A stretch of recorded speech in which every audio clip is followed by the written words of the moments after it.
د بغلان ولایت د مرکزي ولسوالۍ په صنعتي بغلان سیمه کې دا یوازینۍ د لبنیاتو فابریکه ده چې له تیرو 13 کلونو راهیسې د وخت د هر ډول حالاتو پر وړاندې مقاومت کړی او دغه فابریکه فعاله پاتې ده. یا د فابریکې ته نه یوازې د بغلان بلکې د پلازمینې کابل څخه هم ورته خلک د چکې، مستې، شړومبو، پیروي، پنیر، شیدو، کوچو او ورته نور لبنیاتو د پیرلو لپاره راځي.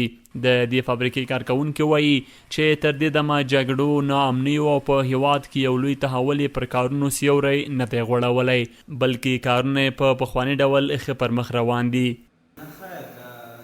نه، زموږ فابریکه په هر ډول شرایطو کې فعاله او فعاله پاتې شوې ده. دغه فابریکې ته نه یوازې د بغلان بلکې له کابل او څیرمه نورو ولایتونو خلک راځي او له موږ قیماق، کوچ، پنیر او ورته نور شیان پیري. د دې فابریکې فني کارکونکي وایي چې دوی په لوړ کیفیت شړومبې، پیروی، چکه، مستې، پنیر، شیدې، کوچ او ورته نور لبنیات چمتو کوي، خو له حکومت غواړي چې له بهره د لبنیاتو په راواردولو دوی مالیه لوړه کړي څو د دوی تولیدات بازار پیدا کړي او خلک له وطني تولیداتو ګټه واخلي.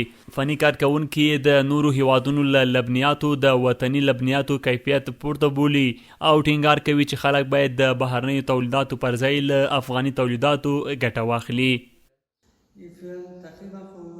شاوخوا 18 کاله کېږي دا فابریکه فعاله ده. زموږ تولیدات چکه، مستې، تروی، قیماق، پنیر، شیدې، کوچ او ورته نور لبنیات دي، خو بازار ته د نورو هیوادونو د تولیداتو راتلل زموږ پر کاروبار بد اغیز کړی دی. زه له حکومت په دغه برخه کې د پاملرنې غوښتنه کوم تر څو له نورو تولیداتو وطني هغو ته ډیره توجه وکړي او ښه بازارموندنه ورته وکړي.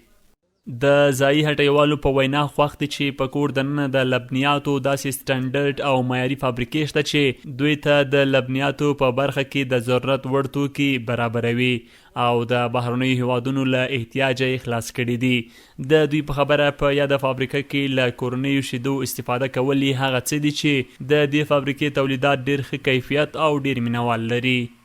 دلته یو شرکت دی په حساب د لبنیاتو د پوسوي دلته موږ ته هغه هم شیدې ورکوي، قیماق هم ورکوي، مستې هم ورکوي، کوچ هم راکوي، هر شی راکوي. موږ دوکان دپاره مستې ترې راوړو، چکه ترې راوړو، قیماق ترې راوړو، هر شی موږ ته راکوي په مناسبه پرس راکوي.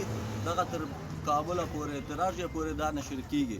هر څوک یې وړي پوه شوې ډېر ښه تولیدات یې ښه ده، موږ ترې راضي یو.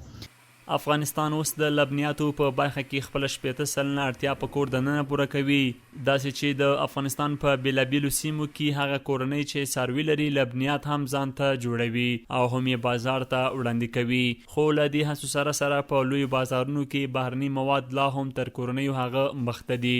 چارواکي وایي دلیلونه یې ډیر دي، خو تر ټولو مهمه یې د لبنیاتو یعنې شیدو، مستو، کوچو او پنیرو ساتل دي چې افغانان ورته سم وسایل نه لري. عبدالله حیدرزی، CMG، بغلان.